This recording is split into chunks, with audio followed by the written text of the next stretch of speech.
धम्मं याचामि अनुग्रहं कृत्वा शीलं देथे मे भन्ति द्वितीयंपि तृतीयंपि ओकासे अहं भन्ते त्रिसरणेन सह पंचशीलं धम्मं याचामि अनुग्रहं कृत्वा शीलं देथे मे भन्ते अनुकंपं उपादाय।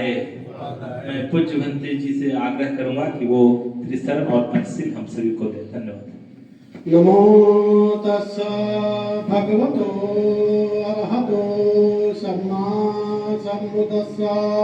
नमो तस्स भगवतो अरहतो सम्मा सम्बुद्धस्स। नमो तस्स भगवतो अरहतो सम्मा सम्बुद्धस्स।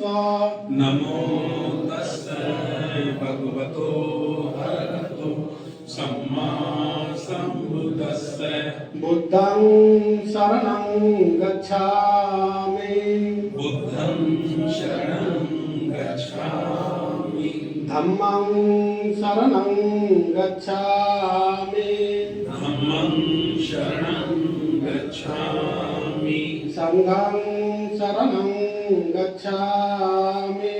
संघं शरणं गच्छामि। द्वितीयंपि बुद्धं शरणं गच्छामि। द्वितीयंपि संघं शरणं गच्छामि। तृतीयंपि बुद्धं शरणं गच्छामि। तृतीयंपि बुद्धं शरणं गच्छामि। तृतीयंपि धम्मं शरणं गच्छामि। तृतीयंपि धम्मं शरणं गच्छामि। तृतीयंपि संघं शरणं गच्छामि। तृतीयंपि संघं शरणं गच्छामि। पाणातिपाता वेरमणि सिक्खापदं समादयामि। पाणातिपाता वेरमणि सिक्खापदं समादयामि। अदिन्नादाना वेरमणि सिक्खापदं समादयामि। अदिन्नादाना वेरमणि सिक्खापदं समादयामि। कामेषु मिच्छाचारा वेरमणि सिक्खापदं समादयामि। कामेषु मिच्छाचारा वेरमणि सिक्खापदं समादयामि। मुसावादा वेरमणि सिक्खापदं समादयामि। मुसावादा वेरमणि सिक्खापदं समादयामि। सुरामेरा मज्जपमादिठाना वेरमणि सिक्खापदं समादयामि। सुरामेरे मज्जे पमादठाना वेरमणि सिक्खापदं समादयामि। साधु साधु साधु।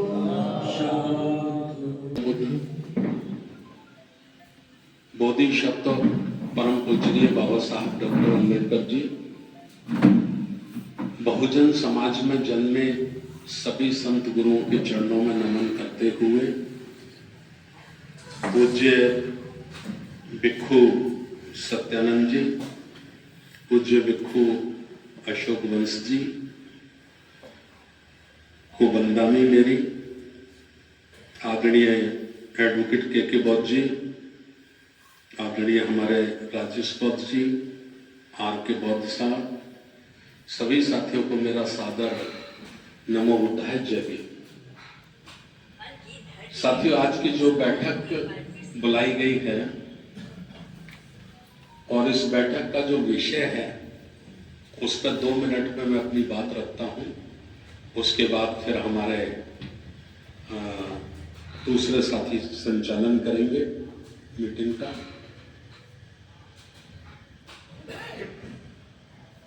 हमें सबसे पहले ये समझना है कि बुद्ध का धम्म क्या है,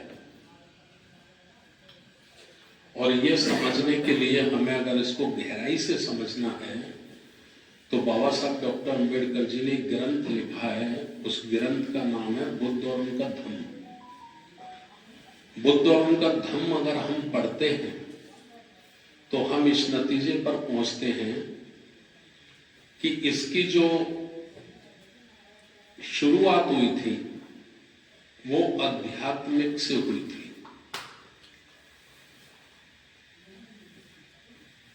सिद्धार्थ के रूप में इसकी जो शुरुआत हुई और बोधि जो प्राप्त हुई वो आध्यात्मिक रूप से थी,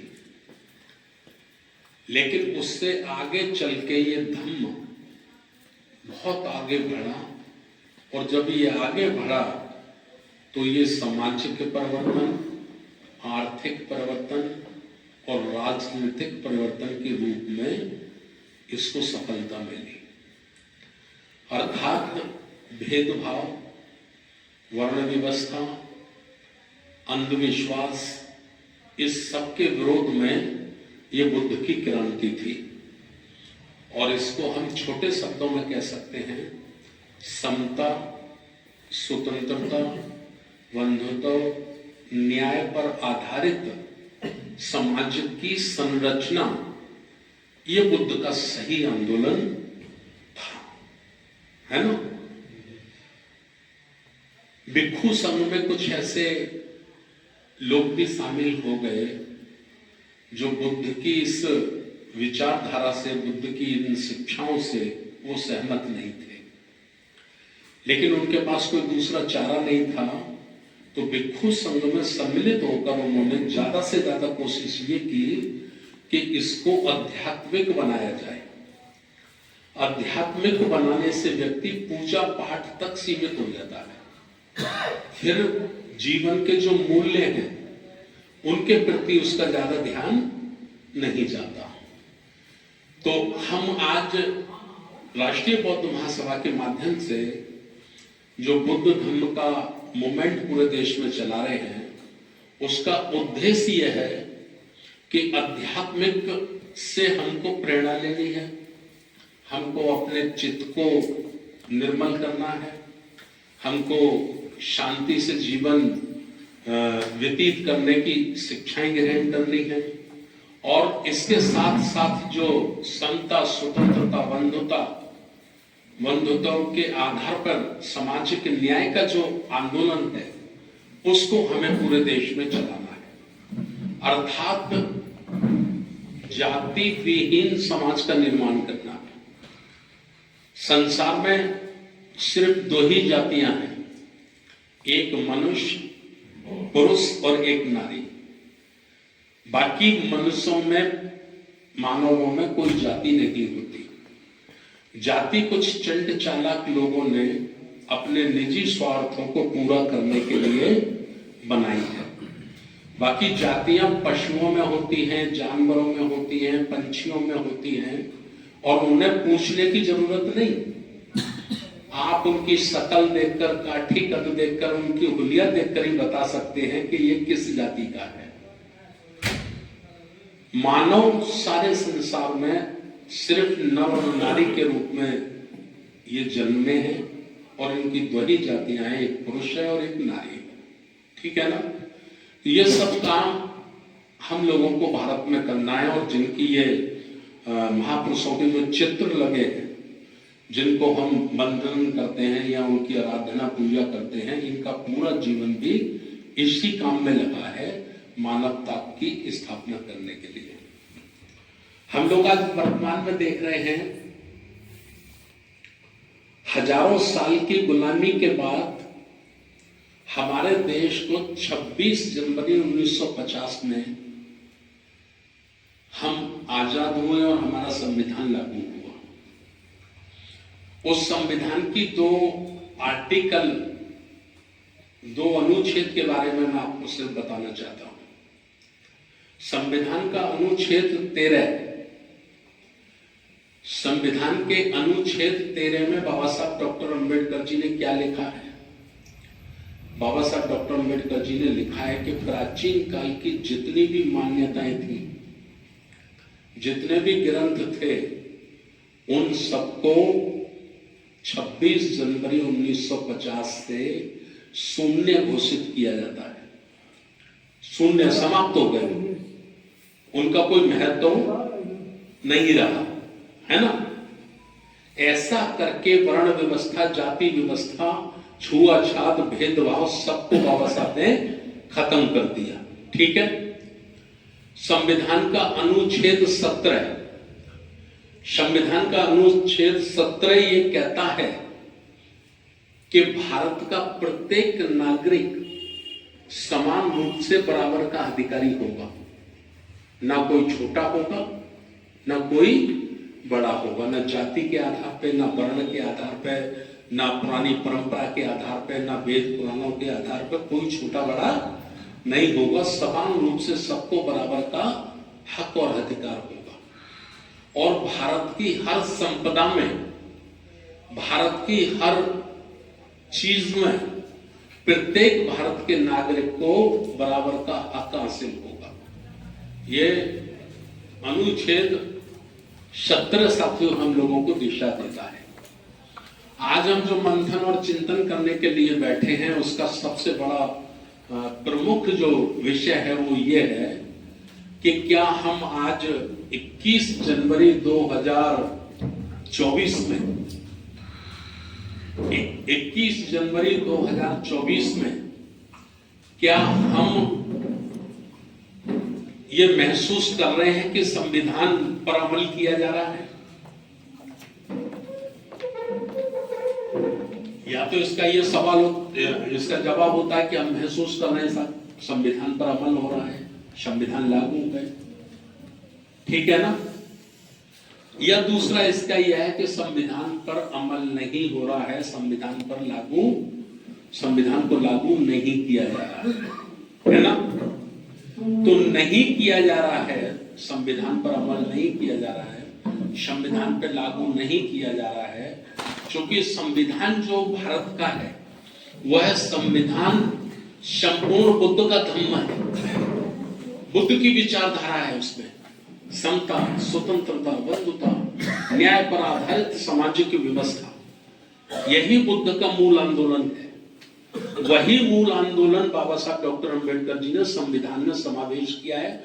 और समावेश ही नहीं किया बल्कि संविधान की जो प्रस्तावना है, प्रस्तावना में भी वो बाबा साहब यही लाए हैं जो उसका मूल आधार है। तो आज हम ये देख रहे हैं कि पूरे भारत में जो समता, स्वतंत्रता, बंधुता, न्याय पर आधारित समाज का जो कानून है, नियम है, अभी पूरी तरह से समाज में वो लागू नहीं हो पाया, लेकिन कुछ हद तक लागू हुआ है। कुछ हद तक SC, ST, OBC के लोग रिजर्वेशन के माध्यम से कुछ तरक्की किए हैं, कुछ सम्मान प्राप्त किए हैं, कुछ शासन प्रशासन में भागीदारी हासिल की है। लेकिन आज हम ये देख रहे हैं कि षड्यंत्र पूर्वक, बड़ी सफाई से, बड़ी चालाकी से उस सबको खत्म किया जा रहा है, उस सबको दरकिनार किया जा रहा है। और पुनः देश को पिछले 200 वर्ष पहले जो व्यवस्था थी, उस व्यवस्था की ओर देश को खींचने की कोशिश की जा रही है, ऐसा हम आज महसूस करते हैं। और जो भी बुद्धिजीवी वर्ग है, जो खाना खाता है, अन्न खाता है, यह 4 लोगों के बीच में बैठता उठता है, संगति करता है, शायद उसके मस्तिष्क में यही सोच पैदा हो रही होगी जो सोच मेरे मस्तिष्क में पैदा है ना। तो हमको वर्तमान में लोकतंत्र की रक्षा करनी है, प्रजातंत्र को बचाना है और बुद्ध के धम्म को बचाना है। तो बुद्ध के धम्म को हम कैसे बचा पाएंगे? वो संविधान के रूप में है। अगर हम संविधान की रक्षा कर पाए, हम लोकतंत्र की रक्षा कर पाए, तो निश्चित रूप से हम अपने प्राचीन काल के पूर्वजों की जो हमारी श्रमण संस्कृति है, मानवतावादी संस्कृति है, हम उसकी रक्षा भी कर पाएंगे, उससे बचा पाएंगे और आने वाली अपनी नई जनरेशन, अपनी आने वाली जो हमारी नस्लें हैं उनके लिए भी हम कुछ कर सकेंगे, है ना। तो ये आज का विषय है, ये विषय मैंने रखे हैं और इस पर हमें चर्चा करनी है। बहुत बहुत धन्यवाद। आगे की कार्रवाई राजेश के बहुत साहब चलाएंगे।